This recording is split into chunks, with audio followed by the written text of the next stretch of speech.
Isaiah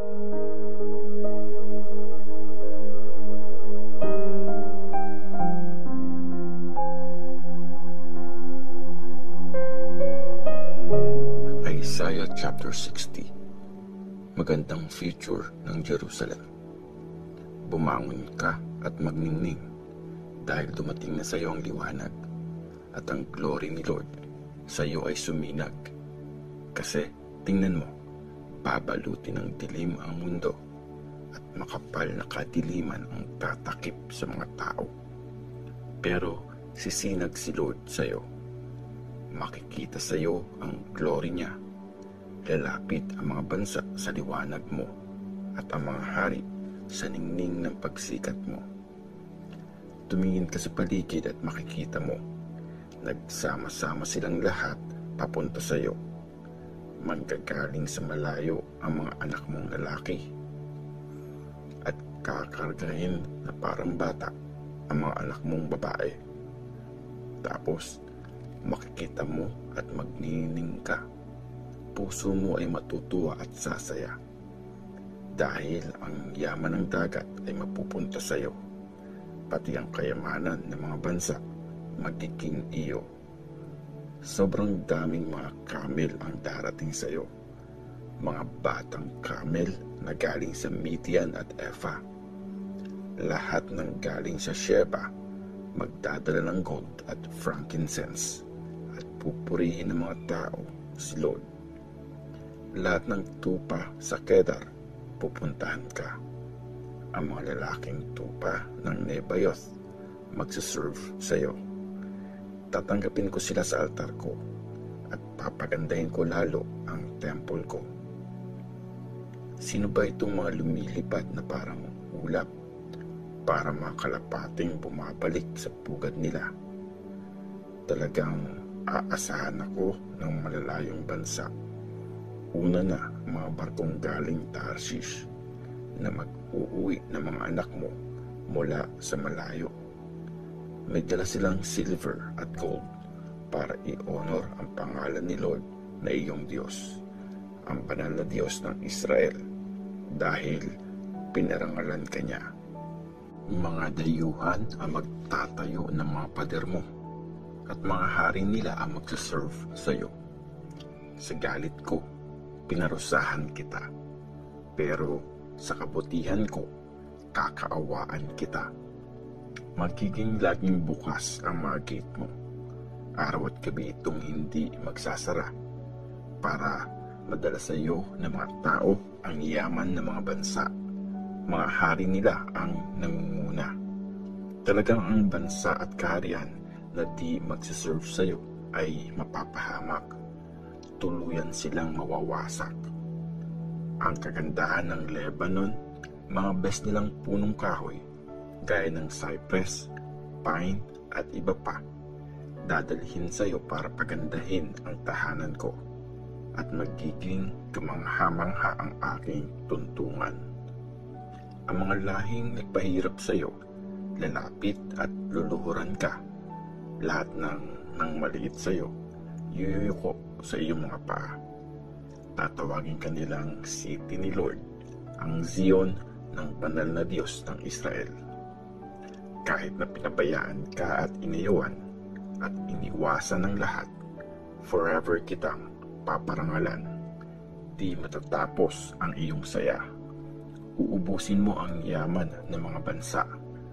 Wala kang ititira para sa mga hari nila, at malalaman mong ako si Lord, ang tagapagligtas mo, ang makapangyarihang Diyos ni Jacob na nagligtas sa iyo.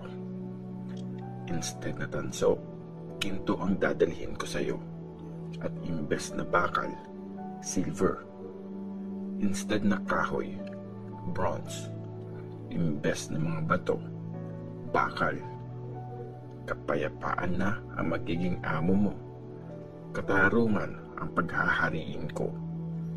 Di na maririnig ang karahasan sa lupain mo, at magkakaroon ng pagkasira o pagkawasak sa iyong teritoryo.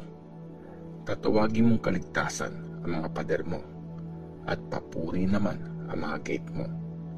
Di mo na kailangan ng araw para para maging ilaw mo sa umaga.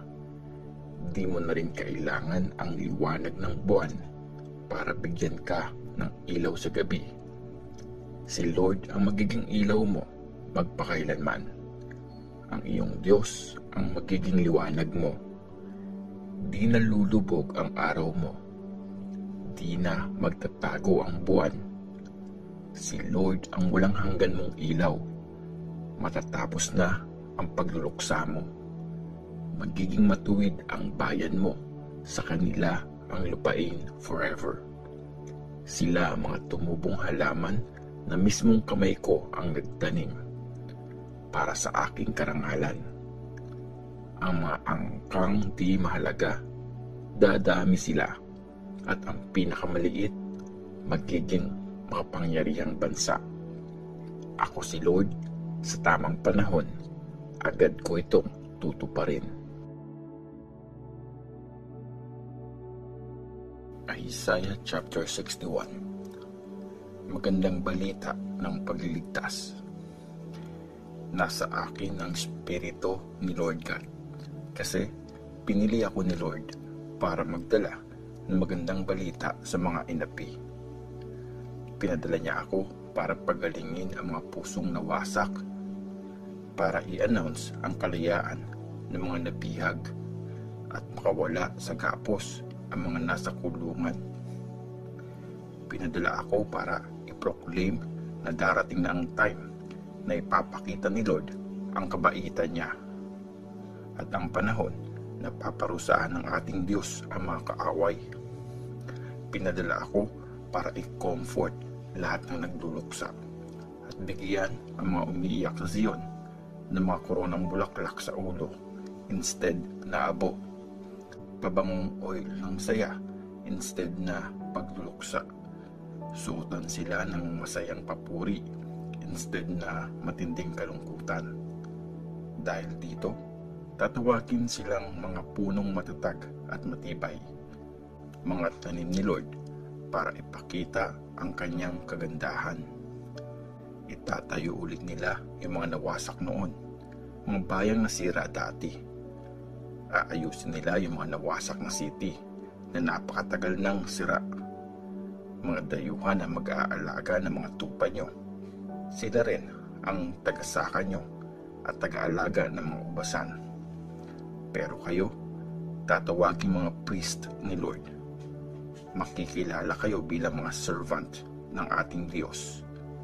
Mag-e-enjoy kayo sa yaman ng mga bansa at ipagmamalaki nyo sa inyo na ang kayamanan nila. Instead na kahihiyan, dobleng blessing ang matatanggap nyo. Imbes na insultuhin kayo, magsasaya kayo sa lupain inyong minana. Kaya sa lupain nyo, doble-doble ang makukuha nyo at forever kayong masaya. Ako si Lord, gusto ko ng patas na pag-judge. Ayoko ng pagnanakaw at panlalamang. Tapat kong bibigyan ng reward ang Judah at gagawa ako ng walang hanggang kasunduan sa kanila. Makikilala ng mga bansa ang lahi nila. Magiging sikat sila sa mga bayan. Kikilalanin sila ng lahat na makakakita sa kanila na sila ang bayang blines ni Lord. Magsasaya ako ng todo kay Lord. Umaapaw sa tuwa ang kalooban ko sa aking Diyos dahil dinamitan niya ako ng pagliligtas. Binalot niya ako ng balabal ng pagiging matuwid na parang lalaking bagong kasal na nagsuot ng turban at gaya ng bride na nagsuot ng mga alahas, gaya ng lupa na nagpapasibol sa halaman at garden na nagpapalago sa mga nakatanim dito. Ganon din, ipapakita ni Lord God ang pagiging matuwid niya at sa lahat ng bansa, pupurihin siya. Isaiah chapter 62. Alang-alang sa Zion, di ako mananahimik. Para sa Jerusalem, di ako titigil hanggat di siya napapawalang sala at magningning na parang liwanag at maging parang nagliliyab na torch ang kaligtasan niya. Makikita ng mga bansa ang pagiging matuwid mo at ng lahat ng hari ang karangalan mo, at tatawagin ka sa bagong pangalan na si Lord mismo ang magbibigay. Magiging magandang korona ka sa kamay ni Lord, isang maharlikang korona sa iyong Diyos. Hindi na pinabayaan ang itatawag sa iyo, at di na asawang iniwan ang tawag sa lupain mo. Tatawagin ka ng natutuwa sa Kanya ang Diyos, at ang lupain mo tatawaging masayang asawa, kasi natutuwa sa iyo si Lord, at magiging para mag-asawa sila ulit ng lupain mo. Gaya ng pagkinasal ang isang binata sa isang dalaga, magiging parang asawa ka ng mga nakatira sa iyo. Gaya ng isang lalaking ikakasal na masaya sa mapapangasawa niya, ganun din matutuwa ang iyong Diyos sa iyo. Sa mga pader mo, Jerusalem, naglagay ako ng mga bantay. Buong araw at gabi, hindi sila mananahimik. Kayo na nagpapaalala kay Lord ng promise niya, huwag kayong tumigil. Huwag niyo siyang tantanan hanggang maitatag niya ang Jerusalem at maging sikat ang city na ito sa buong mundo. Sumumpa si Lord sa kapangyarihan niya. Sumumpa siya na gagawin niya talaga. Di ko na ipapamigay ang butil niyo para maging pagkain ng mga kalaban niyo, at di na dayuhan ang iinom ng wine na pinagpaguran niyo. Kung sino ang nag-harvest, sila ang kakain at magpupuri kay Lord. Kung sino ang nag-gather ng ubas, sila ang iinom ng wine nito sa loob ng temple ko. Pumasok at duman kayo sa mga gate. Ihanda ang dadaanan ng mga tao. Gumawa, magtayo ng mga kalsada. Alisin ang mga bato dito at maglagay ng sign para sa mga bayan. Tingnan nyo, nagsalita na si Lord sa buong mundo. Sabihin nyo sa taga Jerusalem, tingnan nyo, dumadating na ang magliligtas sa iyo. Dala niya ang reward niya, ang kanyang bayang niligtas kasama niya. At tatawagin silang ang banal na bayan, ang niligtas ni Lord. Tatawagin ang Jerusalem na bayan na mahal ng Diyos, bayang di pinabayaan.